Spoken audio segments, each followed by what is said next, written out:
bytemancy1, can you conjure the right bytes? The program source code can be downloaded here.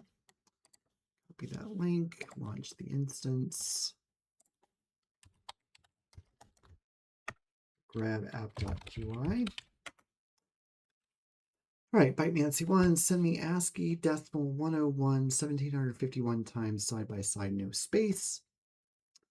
If user input is that. All right, well, that seems simple enough. So I will say 3 print 65, they say 751 times.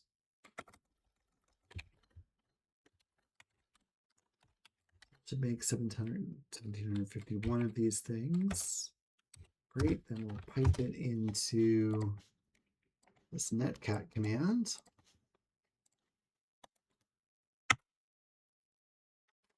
How many E's? All right, there we go. So we've got our flag. We just simply sent a bunch of those to the server.